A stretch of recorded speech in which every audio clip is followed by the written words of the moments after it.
സർക്കാർ ജീവനക്കാരുടെ പ്രവൃത്തി ദിനം 5 ആക്കി മാറ്റുന്നത് സർക്കാരിന്റെ തെരഞ്ഞെടുപ്പ് സ്റ്റണ്ടാണെന്നാണ് പ്രതിപക്ഷ സംഘടനകളുടെ പ്രധാന ആരോപണം. പ്രവൃത്തി ദിനം കുറയുന്നതോടെ ജീവനക്കാർക്ക് ലഭിക്കുന്ന ലീവുകൾ വെട്ടിച്ചുരുക്കുമോ എന്ന കാര്യത്തിൽ വ്യക്തതയില്ല. തത്വത്തിൽ തീരുമാനത്തെ അംഗീകരിക്കുന്നുണ്ടെങ്കിലും ഇതിൽ സർക്കാർ നിലപാട് കൂടി വ്യക്തമാക്കണമെന്നും കേന്ദ്ര ഗവൺമെന്റ് ജീവനക്കാരുടെ അവധിയുമായി താരതമ്യപ്പെടുത്തി അവധി കുറയ്ക്കുകയാണെങ്കിൽ ഇതിനെ ശക്തമായി എതിർക്കുമെന്നും പ്രതിപക്ഷ സംഘടനകളായ NGO സംഘും സെക്രട്ടേറിയറ്റ് അസോസിയേഷനും വ്യക്തമാക്കി. എന്നാൽ സർക്കാരിന്റെ ലക്ഷ്യമെന്ന് പറയുന്നതായിട്ട് ഞങ്ങൾക്ക് മനസ്സിലാക്കാൻ കഴിഞ്ഞത് കേന്ദ്രത്തിൽ കാഷ്വൽ ലീവുകളുടെ സർക്കാർ ജീവനക്കാരുടെ കാഷ്വൽ ലീവുകളുടെ എണ്ണം കുറവാണ് എന്ന് ചർച്ചയിൽ തന്നെ പൊതുഭരണ വകുപ്പ് സെക്രട്ടറി സൂചിപ്പിക്കുകയുണ്ടായി. അത് നമ്മളെ സംബന്ധിച്ചിടത്തോളം അംഗീകരിക്കാവുന്ന ഒരു കാര്യമല്ല. സംസ്ഥാന സർക്കാർ ജീവനക്കാരുടെയും കേന്ദ്ര സർക്കാർ ജീവനക്കാരുടെയും സേവന വേതന വ്യവസ്ഥകൾ വളരെ വ്യത്യസ്തമായി നിലനിൽക്കുന്ന ഒരു സാഹചര്യത്തിൽ അത് നമുക്ക് അംഗീകരിക്കാൻ കഴിയാതിരിക്കുന്ന ഒരു സാഹചര്യമുണ്ട് എന്ന് നമ്മൾ ആ ചർച്ചയിൽ തന്നെ വളരെ വ്യക്തമായി പറയുകയുണ്ടായി.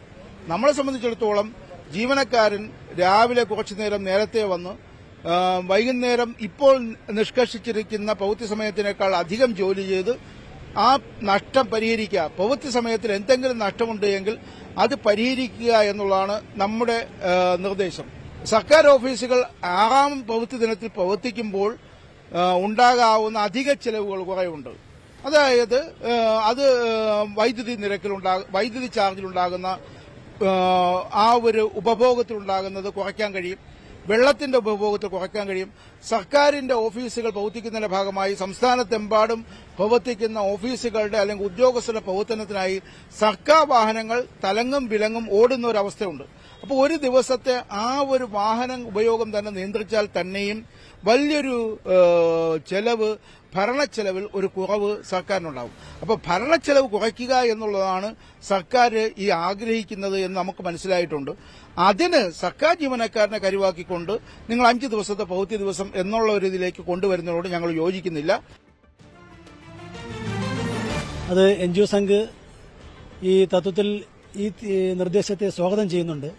പക്ഷേ ഈ 5 ദിവസമായി പ്രവൃത്തി ദിവസം കുറയ്ക്കുന്നതുകൊണ്ട് സർക്കാരിനാണ് യഥാർത്ഥത്തിൽ നേട്ടം ഉണ്ടാകുന്നത്. ജീവനക്കാർക്ക് യഥാർത്ഥത്തിൽ യാതൊരുവിധ നേട്ടവും ഇതിനകത്ത് ഉണ്ടാകുന്നില്ല. അവർ ഈ സമയം അധിക സമയം കൊടുത്തുകൊണ്ട് പ്രവൃത്തി ദിവസങ്ങളിൽ പണിയെടുക്കണം എന്നുള്ളതാണ്. സർക്കാരിനെ സംബന്ധിച്ചോളം വൈദ്യുതി ചാർജ് ആയാലും ശരി, ദിവസവേനക്കാരുടെ കൂലിയായാലും ശരി, മറ്റ് അങ്ങനെയുള്ള TA അടക്കമുള്ള ഒരുപാട് ഭരണച്ചെലവിൽ ഒരു വലിയൊരു കുറവ് വരുത്താൻ സാധിക്കുമെന്നുള്ളതുകൊണ്ട് തന്നെ ഇത് സർക്കാർ തന്നെ മുന്നോട്ട് വെച്ച നിർദ്ദേശമാണ്, ജീവനക്കാരുടെ ഇടയിൽ നിന്ന് ഉയർന്നു വന്ന ഒരു ആവശ്യമല്ല. അപ്പോൾ ഇതോടൊപ്പം തന്നെ ഇതിനകത്ത് നമ്മൾ ജീവനക്കാർ ആശങ്കയോടെ കാണുന്നൊരു കാര്യം, ഇപ്പോൾ കിട്ടിക്കൊണ്ടിരിക്കുന്ന ലീവ് ആനുകൂല്യങ്ങൾ ഇതിന്റെ പിന്നിൽ നഷ്ടപ്പെടുമോ എന്നൊരു ആശങ്ക ജീവനക്കാർക്കുണ്ട്. അത് കേരളത്തിലെ ജീവനക്കാരോടൊപ്പം നിൽക്കുന്ന സംഘടനാ നിലയ്ക്ക് NGO സംഘിനും ആശങ്കയുണ്ട്. കാരണം നിലവിൽ ലീവ് സറണ്ടർ അടക്കമുള്ള സംഗതികൾ കൃത്യമായി ജീവനക്കാർക്ക് ലഭിക്കുന്നില്ല. ആ സാഹചര്യത്തിൽ ഇതടക്കം നിർത്തലാക്കാനുള്ള ഗൂഢ ഉദ്ദേശം സർക്കാരിനുണ്ടോ എന്നുള്ളത് നമ്മൾ ഈ കാര്യത്തിനകത്ത് സംശയിക്കുന്നൊരു കാര്യം തന്നെയാണ്. പിന്നെ ഈ പദ്ധതി നടപ്പിലാക്കുകയാണെങ്കിൽ ഇപ്പോൾ ആരോഗ്യ മേഖലയിലടക്കമുള്ള ജീവനക്കാരുണ്ട്, അവിടെ 24 മണിക്കൂർ ജോലി ചെയ്യേണ്ടിരുന്നവരുണ്ട്, അതോടൊപ്പം അവധി ദിവസങ്ങളിൽ ജോലി ചെയ്യുന്നവരുണ്ട്. അത്തരം സാഹചര്യമുള്ള ജീവനക്കാർക്ക് അവർക്ക് കോമ്പൻസേഷൻ ഓഫ് അതിൽ ആനുപാതിക വർധനവ് സർക്കാർ നൽകണമെന്നാണ് ആ ഒരു കാര്യത്തിൽ പറയാനുള്ളത്. അതോടൊപ്പം തന്നെ ജീവനക്കാർ ഈ ഡ്യൂട്ടി സമയം ക്രമീകരിക്കുമ്പോൾ നേരത്തെ ഓഫീസിൽ എത്തേണ്ടി വരുന്നുണ്ട്, അപ്പോൾ വൈകിട്ട് താമസിച്ച് പോകേണ്ടി വരുന്നുണ്ട്. അപ്പോൾ അത് കൃത്യമായൊരു വ്യവസ്ഥ തന്നെ സർക്കാർ ഉണ്ടാക്കണം. അഥവാ രാവിലെ താമസിച്ച ജീവനക്കാർക്ക് കൂടുതൽ സമയം വൈകുന്നേരം ഇരിക്കാനുള്ള സംവിധാനം, അത്തരത്തിൽ വ്യക്തമായ വ്യവസ്ഥ ഉണ്ടാക്കണം. മറ്റു വാർത്തയിലേക്ക്. ശബരി റെയിൽപാതയ്ക്ക് ചൂളം വിളി ഉണ്ടാകുമെന്ന പ്രതീക്ഷയിലാണ് ഇടുക്കിക്കാർ. കിഫ്ബി വഴി സംസ്ഥാന സർക്കാർ പണം അനുവദിച്ചതോടെയാണ് എന്നേക്കുമായി മുടങ്ങുമെന്ന് കരുതിയിരുന്ന പദ്ധതിക്ക് പുതുജീവനാകുന്നത്. അങ്കമാലി മുതൽ മൂവാറ്റുപുഴയും തൊടുപുഴയും കടന്ന് കോട്ടയം ജില്ലയിലെ പാല ഭരണങ്ങാനം വഴിയാണ് നിർദ്ദിഷ്ട ശബരി റെയിൽപാത. പദ്ധതിക്ക് ആവശ്യമായ ഭൂമി ഏറ്റെടുക്കൽ നടപടികൾ ആരംഭിക്കാനും സംസ്ഥാന സർക്കാർ നിർദ്ദേശം നൽകി. മധ്യ കേരളത്തിന്റെ മുഖച്ഛായ മാറ്റേണ്ട പദ്ധതി 14 സ്റ്റേഷനുകളുമായി വെറും 111 കിലോമീറ്റർ മാത്രം ദൂരം. 1998 വിഭാവനം ചെയ്തെങ്കിലും ഇന്നും ട്രാക്കിലായിട്ടില്ല.